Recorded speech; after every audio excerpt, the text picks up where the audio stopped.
Hello everyone, welcome to my channel all about zoology. So आज के इस video में हम पढ़ने वाले हैं जेनेटिक मैपिंग के बारे में। इसको लिंकेज मैपिंग भी बोल सकते हो या क्रोमोसोमल मैपिंग भी कहा जाता है।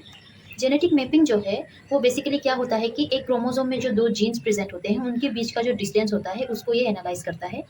और जेनेटिक मैपिंग को फर्स्ट एल्फ्रेड स्टर्टिवेंट ने डिस्कवर किया था ड्रोसोफिला के एक्स क्रोमोसोम में। ठीक है, इसका दो मेजर एस्पेक्ट है। क्या है कि ये डिटरमाइन करता है जीन के ऑर्डर को। तो किसी भी क्रोमोसोम में जो जीन का अरेंजमेंट होता है उसको ये क्या करता है कि डिटरमाइन करता है। बेसिकली ये डिटरमाइन करता है जीन के ऑर्डर को। ठीक है, और दूसरा ये क्या डिटरमाइन करता है, ये रिलेटिव डिस्टेंस को डिटरमाइन करता है कि दो जीन के बीच में जो है कितना डिस्टेंस होता है। ठीक है, सो बेसिकली ये क्या डिटरमाइन करता है, जीन के डिस्टेंस को डिटरमाइन करता है। यहाँ पर जो है मैप डिस्टेंस क्यों यूज़ किया जाता है वो दिया गया है, या आप बोल सकते हो जेनेटिक मैपिंग जो है वो क्यों यूज़ किया जाता है। यहाँ पर दिया गया है कि एक क्रोमोसोम में अगर दो जीन्स प्रेजेंट है और वो दो जीन्स के बीच में जो डिस्टेंस है वो बहुत ही कम है। ठीक है, और वो दो जीन्स जो है वो काफ़ी क्लोजली प्रेजेंट है। सो उस केस में क्या होता है कि रिकॉम्बिनेशन या क्रॉसिंग ओवर बहुत ही कम दिखाई देता है। दूसरी तरफ क्या होता है कि एक क्रोमोसोम में अगर दो जीन्स प्रेजेंट है और उनके बीच का जो डिस्टेंस है वो बहुत ही ज़्यादा है। सो उस केस में क्या होता है कि रिकॉम्बिनेशन या क्रॉसिंग ओवर बहुत ही ज़्यादा होता है। मतलब उस केस में रिकॉम्बिनेशन या क्रॉसिंग ओवर होने का बहुत ज़्यादा चांस होता है। ठीक है, और इसी रिकॉम्बिनेशन के परसेंटेज को निकालने के लिए, या आप बोल सकते हो कि रिकॉम्बिनेशन के फ्रीक्वेंसी को निकालने के लिए ये क्या किया जाता है कि मैप डिस्टेंस को मेजर किया जाता है। उसी को मैप डिस्टेंस कहा जाता है। ठीक है, परसेंटेज ऑफ रिकॉम्बिनेशन या क्रॉसिंग ओवर जो है दो जीन्स के बीच में जो होता है वो डायरेक्टली किससे रिलेटेड होता है कि उसके डिस्टेंस से रिलेटेड होता है। जैसे कि मैंने यहाँ पर कहा कि डिस्टेंस अगर कम हुआ तो क्रॉसिंग ओवर होने का चांस कम रहता है, डिस्टेंस ज़्यादा होता है तो क्रॉसिंग ओवर ज़्यादा अमाउंट में होता है। ठीक है, और यहाँ पर और एक बात कही गई है कि किसी भी क्रोमोसोम में अगर क्रॉसिंग ओवर 1% है मतलब उसका मैप यूनिट भी 1 ही होगा। और यहाँ पर जो है यूनिट जो है वो होता है सेंटीमॉर्गन। ये जो यूनिट है सेंटीमॉर्गन, ये जेनेटिक मैपिंग का यूनिट होता है। सो 1% ऑफ क्रॉसिंग ओवर मतलब क्या होता है कि 1 मैप यूनिट होता है। ठीक है, यहाँ पर कुछ फॉर्मूलाज दिए गए हैं मैप डिस्टेंस को निकालने के लिए। Number of recombination divided by total number of offspring into 100, और क्रॉसिंग ओवर फ्रीक्वेंसी या रिकॉम्बिनेशन फ्रीक्वेंसी को निकालने के लिए number of recombinants divided by total number of progeny into 100। ठीक है, इस फॉर्मूले को यूज करके हम दो एग्जाम्पल देखने वाले हैं, उससे आप लोगों को क्लियर हो जाएगा। फर्स्ट जो एग्जाम्पल है वो है, suppose two genes A and B are located on the same chromosome. A और बी जो है सेम क्रोमोसोम्स में प्रेजेंट है, and capital A, capital A, capital B individuals is crossed to and small a, small b individuals to produce capital A, capital B, small b offspring. ठीक है, capital A और capital B small B को again test cross करवाया गया किससे, small B individual से। ठीक है, सो यहाँ पर कहा गया है कि this cross produces total offspring 400। जो टोटल ऑफस्प्रिंग है वो क्या है, 400 है। ठीक है, among these 325 offsprings are parental and 75 are recombinant. Calculate the recombination frequency and map distance. So हम इस फॉर्मूले को जो है यूज करेंगे।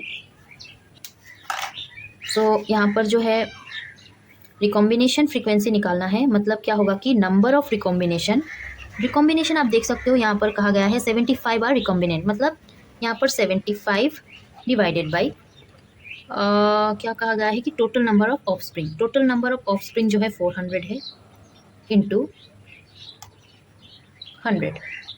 इसका जो है आंसर जब आप निकालोगे तो होगा 18.8%।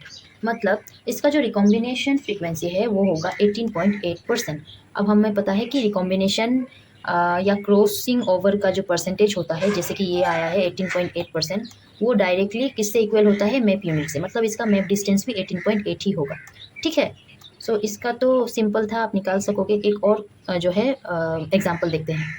यहाँ पर कहा गया है कि Morgan crossed pure dominant grey body normal eye coloured Drosophila flies. ठीक है, उन्होंने मॉर्गन ने क्या किया था कि ड्रोसोफिला को क्या किया था कि क्रॉस करवाया था pure dominant grey body normal eye colour Drosophila. ठीक है, with black bodied purple I recessive fly. ठीक है, F1 जनरेशन में जो फ्रूट फ्लाइज मिले थे वो थे grey bodied and normal eye coloured. Again they were test crossed with males having black body and purple eyed, जिससे हम लोगों को क्या मिला, एक तो मिला flies with grey body and normal eye colour is equal to 250। जो 250 है वो ग्रे बॉडी और नॉर्मल आई कलर के जो है प्रोड्यूस हुए थे। दूसरा flies with black body and purple eye colour 234। तीसरा, flies with grey body and purple eye colour 15, flies with black body and normal eye colour 16। सो यहाँ पर कहा गया है find out the recombination frequency from the above data. सबसे पहले हमें निकालना होगा कि रिकॉम्बिनेशन कितना हुआ है। आप नंबर 3 में देख सकते हो, ये जो है flies with grey body and purple eye colour जो है 15 और flies with black body and normal eye colour 16, इन दोनों में क्या हुआ है, रिकॉम्बिनेशन हुआ है। सो इन दोनों को हमें प्लस करना होगा, ऐड करना होगा। सो पहले हम निकालेंगे total number of recombinants is equal to 15 plus 16 होगा 31, ठीक है। और हम निकालेंगे टोटल नंबर ऑफ प्रोजेनी, क्योंकि फॉर्मूला क्या है कि total number of recombinant divided by total number of progeny into 100। So total number of progeny या ऑफ स्प्रिंग आप बोल सकते हो, ये क्या था, 250 प्लस 234 प्लस 15 प्लस 16, इसका जो टोटल निकलेगा वो है 515, ठीक है। सो जो फॉर्मूला था वो क्या था कि crossing over frequency is equal to number of recombinants